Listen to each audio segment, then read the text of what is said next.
Hey friends, welcome back to the channel. If you're new here, my name is Jennifer Huber and I'm type 2 diabetic. Since June of 2022, I've been using Mounjaro to manage my type 2 diabetes. And in that time, I've lost about 60 pounds. But most importantly, I have lowered my A1C from 8.2 to 5.4. I no longer take high blood pressure medication because I no longer have high blood pressure. I do have lower cholesterol, although I'm still on a statin, but I'm weaning myself off.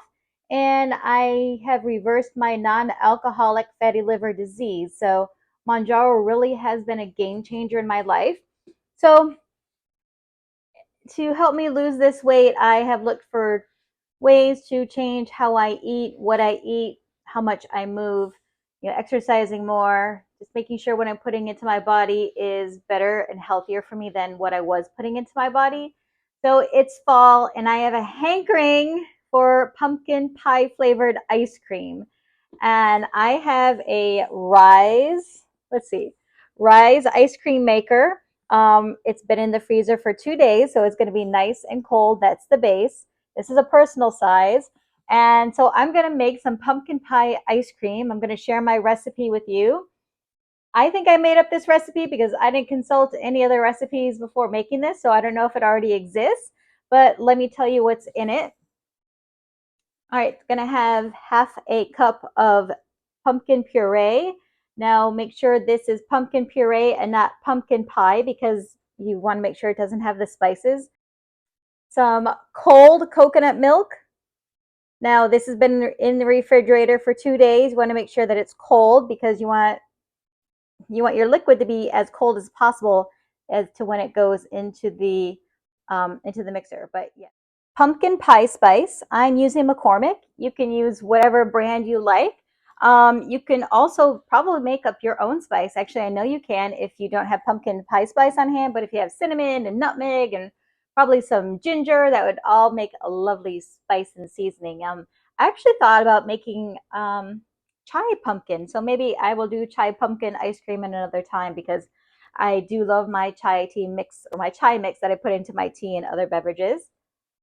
And then maple syrup. Now, I know that maple syrup has sugar in it, and I diabetics can eat just about anything as long as it's not going to kill them. And yes, a lot of anything is bad. So everything is okay in moderation. And for me, maple syrup does not spike my glucose. Honey and maple syrup, those are natural sweeteners.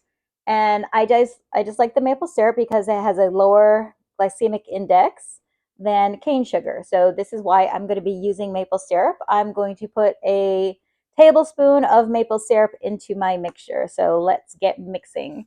And I'm sorry, I really don't have a kitchen conducive for filming. I don't know, maybe they're going to start making kitchens for influencers. They probably already do, right? Anyway, so let's get started. So I'm going to put everything into a big mason jar, and then I'm going to blend it up with my hand mixer. So let me get pouring. So, all right, coconut milk. We're going to do half a cup of coconut milk. See, it's a little bit chunky, and you can use whatever brand you like.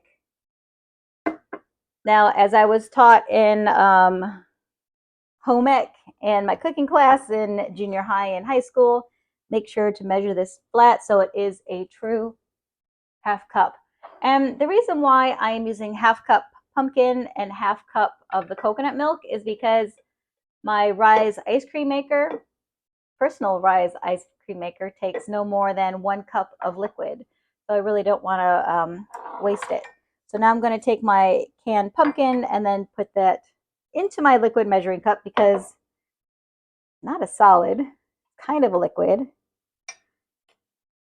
And also, if you've taken any type of cooking class, you know that you're supposed to measure your liquids into the liquid measuring cup and then your dry goods into the other measuring cup. But I don't know, really doesn't matter. When I'm cooking, for the most part, measurements are guidelines as long as it gets there.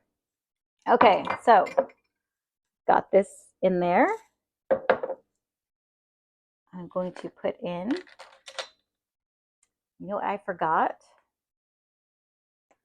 I'll get it in a little bit, but I'm going to put in a heaping teaspoon of pumpkin pie spice. Again, that's not an exact measurement, but I really like it to be fragrant and flavorful. You know, since I've been on Mounjaro, that my taste buds are a little bit dull, so I really do appreciate and love items that are very flavorful and have a nice kick to them, and something that's going to be memorable and vibrant. I forgot my vanilla. Stay tuned. All right, pure vanilla. I like using the real stuff, especially the stuff from Mexico. I don't have that right now. So this is what I'm using. Great value vanilla. Oh. And I'm going to use a teaspoon of vanilla.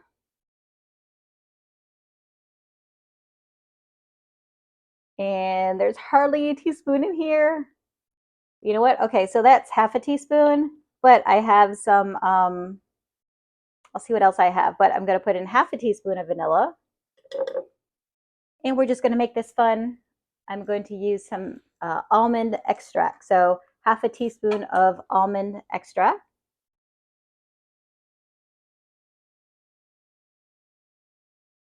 All right, there we go. In the sink.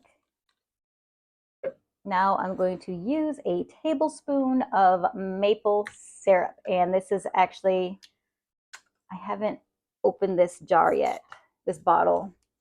This bottle is from Western New York, where I'm from.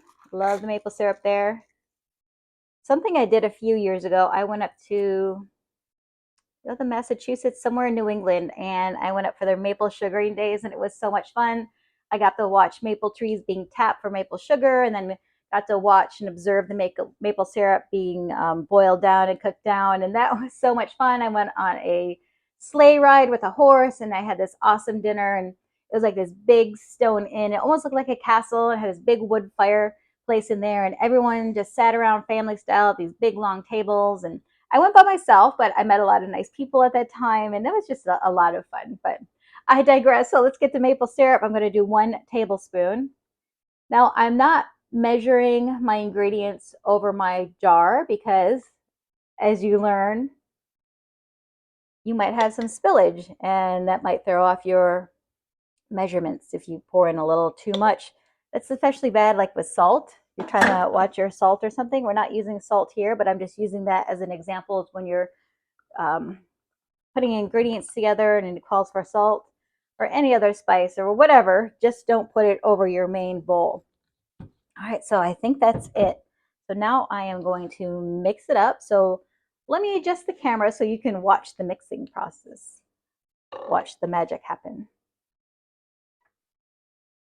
Here we go. That's turbo, but this is off, and oh, I guess you can't see that. Okay, here we go. All right, I got the mixer ready to go.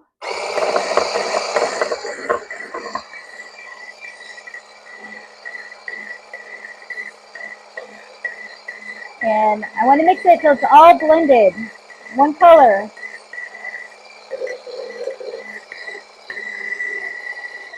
Get a little turbo. Yeah, we're turboing. Woo!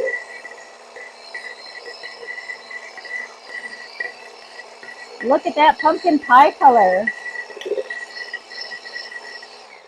All right. Oh my goodness, it smells, excuse me there, it smells just like pumpkin pie. It smells so good. All right, pop that in the sink. Okay, let me go get the base for the Rise ice cream maker. So if you're going to be using your Rise personal ice cream maker, you want to make sure the bowl is in your freezer for at least a day, at least a 24-hour period, because you want to make sure that it's nice and solid on its interior part and that it's nice and cold, so it makes your ice cream cold. So I'm going to pour this in, but I'm actually going to measure it out. Make sure that it's a cup. Ooh, look at that. All right, so when it gets all, it's actually less than a cup. Less than a cup and a little bit of dribble. That's all right. Pour this into my ice cream maker. Here we go. Nice. Get every last drop of this because this is deliciousness. This just gives me all the holiday family feels of pumpkin pie. Granted, it's cold, but you know what? I'm in Southwest Florida. It's still hot. So this is going to be very refreshing. All right, so this is my, oops, got a little entanglement going on, but this is my paddle, and this goes into the top right there. And let me show you how I going to put this into the base. So I don't know if you can see there's like these little grooves in that. Yeah, that didn't work. Okay, there, it worked. Just got a little finagle it in there. So now I'm going to turn this on.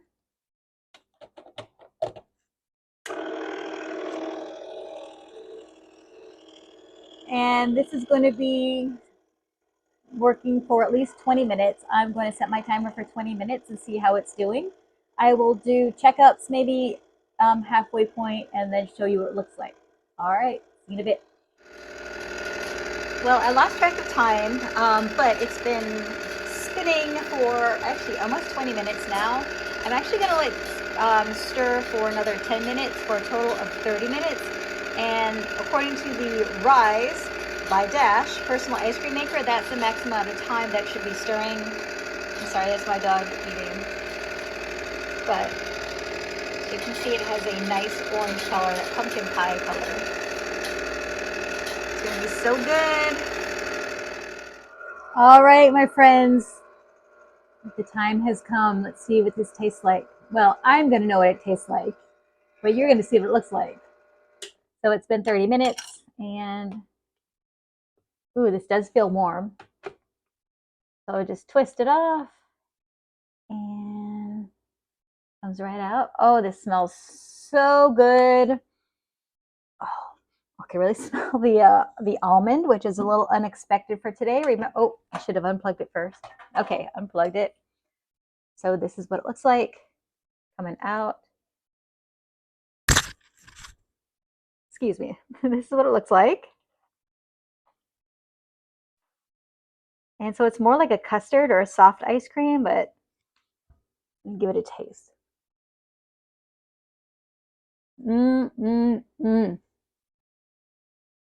Oh, this is a whole lot of happiness. And that almond extract, that adds another dimension to it I wasn't expecting. It is so good. It's a nice combination of flavors. I would still stick with the vanilla, but yeah, this is a winner. So I'm going to put the recipe at the end of this video, so that's where you can grab it. But okay, so the recipe is pretty simple. Again, it's half a cup of coconut milk, half a cup of puree pumpkin, a heaping teaspoon of pumpkin pie spice, 1 teaspoon of vanilla extract, or use the real vanilla if you can, and then 1 tablespoon of maple syrup, pure maple syrup. That's my preference. And then you blend it all together, then you pour it into your Rise personal ice cream maker or whatever personal ice cream maker that you have, and let it do its thing. Now I am going to eat half of this and then store the rest of it in the freezer. I don't know how long it could stay in there, but it's not going to stay very long, I can tell you that. All right, so thanks so much for watching, and as always, life is too short, so always say yes to adventure. Bye.